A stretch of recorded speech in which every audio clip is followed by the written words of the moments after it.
मुख्य 3 अवस्था हैं, बाल्यावस्था, युवावस्था और वृद्धावस्था। ऐसे तो 10 अवस्थाएं हैं,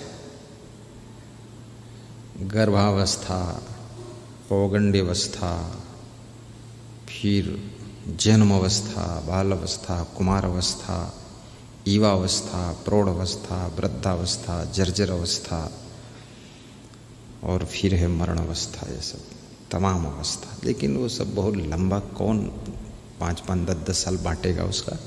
पर 3 मेन है, बचपन, जवानी और बुढ़ापा। अब इसमें गर्भ से कुछ लेना देना नहीं, और गर्भ में क्या तुम सुधार करोगे अपना? वहाँ तो पराधीन हो, माँ के पेट के अंदर फालतू वहाँ बात करने की जरूरत नहीं, टाइम पास हो जाएगा। माँ के पेट के अंदर वहाँ सुधार की कोई बात नहीं, न प्रवचन सुन सकते हो, न थप्पड़ मारा जा सकता तुम्हारे, और न वहाँ कुछ गड़बड़ मचा रहे हो, चुपचाप सोए हो, लेटे हो, बात करते हो। तो इसलिए बुद्धिमानों ने 3 अवस्था में कि बाल अवस्था, उसी में कुछ कर सकते हो, जवानी अवस्था और बुढ़ापा अवस्था। अब मरण अवस्था तो उसमें क्या करोगे? मरे पड़े हो, लाश पड़ी है, वो क्या गलती करेगी, क्या अच्छाई करेगी? इसलिए उसको इसमें झंझट में फालतू गिनने से कोई मतलब नहीं। कि यहाँ जाओ, इलाज कराओ, बेहोश पड़े रहो, खून निकल जाए तो समय तो तुम्हारा भी बर्बाद हो गया, और तुम उठो गुस्सा में उस पागल के, फिर फावड़ा मार दो, वो का मूड कटेगा तो मर्डर होगा, तो फिर और समय बर्बाद, जेल में जाओ। तो इसलिए विशाल देव कहते हैं जागो। कैसे जागोगे? ना तो समय दूसरे का बिगाड़ो और न खुद का समय बिगाड़ो, क्योंकि समय तुम्हारे लिए रुकने वाला नहीं है, इंतजार करने वाला नहीं है। समय जा रहा है, उम्र जा रही है, आयु बदल रही है, अवस्थाएं बदल रही हैं, व्यवस्थाएं बदल रही, वातावरण चेंज हो रहा, मौसम भी चेंज हो रहा। न बरसात तुम्हारा इंतजार करेगी, न गर्मी इंतजार करेगी, न कोई मौसम इंतजार करेगा, न दुनिया इंतजार करेगी। सब चंचल है, सब सचल है, सब परिवर्तनशील है, सब ट्रांसफर हो रहा, चेंजिंग हो रही है। इस परिवर्तनशील संसार के अंदर जो करना है फटाफट कीजिए। जो आज माहौल है कल नहीं रहेगा, जो आज सिचुएशन है कल नहीं रहेगा, और कल पूरा सिस्टम बदला हुआ मिलेगा। इसलिए जो निशाना आज साधा है, फाइनल उस काम को करिए, क्योंकि कल सारा माहौल बदलने वाला है। समय बिगाड़ो मत। कितने लोग तो ऐसे भी देखे जाते हैं, गपशप करने में समय बिगाड़ते रहते। अब तो कुछ समझदार महिलाएं हो गई, नहीं तो पहले महिलाएं बहुत बातें करती थी, न सोती थी न सोने देती थी, रात भर बतलाती थी आधी रात तक। अगर मेहमान महिलाएं आ गई 4, 6, 10, ना जाने कहाँ कहाँ बातें करती रहती थी। मैं तो सुना हूँ 2-4 बार, चुप नहीं होती। उन बातों का कोई अर्थ भी नहीं, उससे कोई मतलब भी नहीं, पुरानी बातें खोद खाद की इधर उधर की फालतू। अब तो महिलाएं भजन भी करती हैं, कीर्तन करती हैं। मैं श्री डॉक्टर लोक नारायण जी के यहाँ पदरौनी गया था। आप नेत्र स्पेशलिस्ट डॉक्टर हैं, ये सौरभ जी टीचर हैं, लेक्चरर हैं, और ये सौरभ की माँ है कमलेश देवी। तो बता रही थी उनकी पत्नी है कि हम यहाँ कीर्तन करने जाते हैं, भजन गाते हैं। तो 10-20 लेडीज़ है भजन गाने वाली, तो कम से कम उसको आनंद आता है, कुछ मन शुद्ध होता है, कुछ दूसरे सुधरते हैं, पड़ोसी भी सुनते हैं जब भजन गाते हैं कि मिलता है सच्चा सुख केवल भगवान तुम्हारे चरणों में, गुरुदेव तुम्हारे चरणों में। तो थोड़ा सा शुद्धिकरण हो जाता है, ये अच्छी बात है। गप्पा मारने से तो बहुत बेहतर है, प्रपंच करने से बेहतर, दूसरे की निंदा बुराई में टाइम गंवाने से बेहतर है। कितनी महिलाएं पूजा पाठ भी करती हैं, वो भी अच्छा है, कम से कम प्रपंच से तो बच गई, पूजम लगी। चाहे जो मंत्र बोलती हूँ वहाँ पर, चाहे ओम नमः शिवाय बोलें, चाहे ओम नमः भात देवाय, ओम नमः दाल देवाय, कुछ भी बोले वो, पर वो कम से कम शांति से बैठी तो है, प्रपंच से तो मुक्त है। और ध्यान लगाया तो, क्योंकि ध्यान लगाना भी बहुत कठिन काम है, ये सरल नहीं है। आपको आंखें बंद करा के बिठा दिया जाए 5 मिनट के लिए, उतनी देर में तुम ऊब जाओगे। कितने लोग तो उतनी देर में 5-6 बार आंखें चुपके से खोल के देख लेंगे कि पड़ोसी मूंदे है कि बंद करे है, पड़ोसी का हाल है। और ये देख लेंगे कि जो मास्टर साहब है ध्यान लगवाई से वो मूंदे है कि खोला है, और जब देखा तो वो खोले आंखें देखा दे तो झटपट से पलक दबा लेते कि बस ये सब बेईमानी चालाकी छल कपट जो भरा ध्यान में। तो 5 मिनट शांति से बैठना भी बहुत बड़ी साधना है।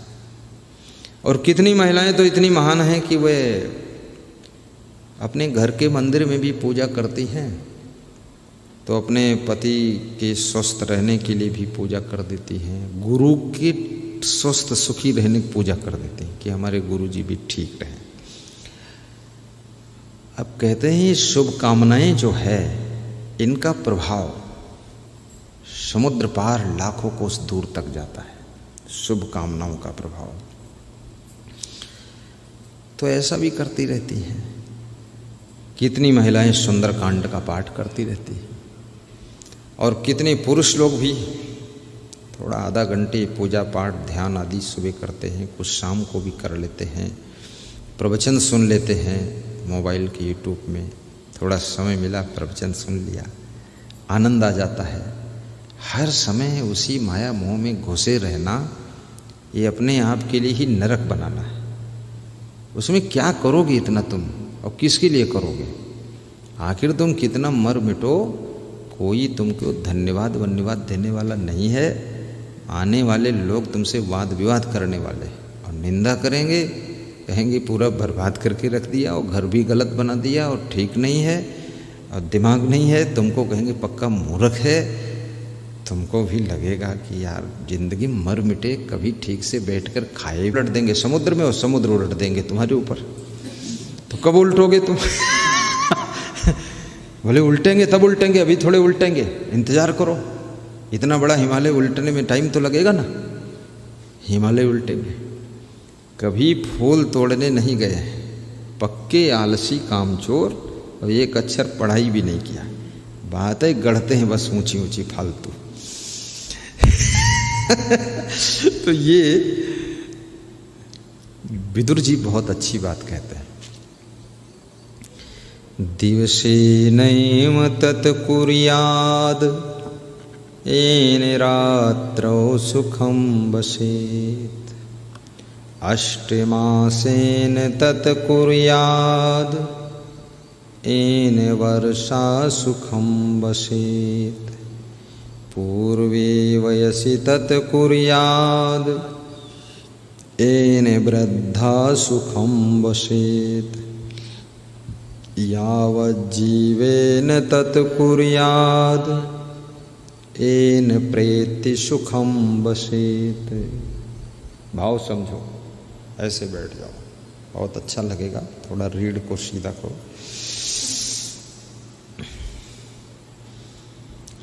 दिवसेनैव तत्कुर्यात्, क्या तात्पर्य है? दिन में वह कार्य पूरे कर लो। एन रात्रो सुखम वसेत, जिससे कि रात को सुख से सो सको।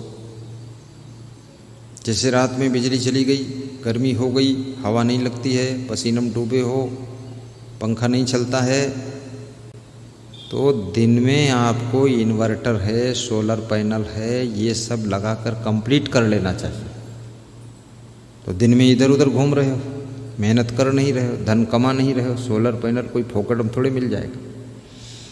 उसके लिए धन कमाइए, मेहनत करिए, और धन कमाने के योग्य भी बनिए, योग्यता हासिल करिए। अगर आप में योग्यता नहीं है, इधर उधर से ठग ठुक के समझ लो काम चल जाएगा, उससे काम नहीं चलेगा। आप खुद योग्य बनिए। तो दिन में वह काम पूरे कर लो, अथवा दिन में वह काम ही करो जिससे कि रात में सुख से निश्चिंत सो सको। दिन की गलती रात की नींद को डिस्टर्ब कर देती है।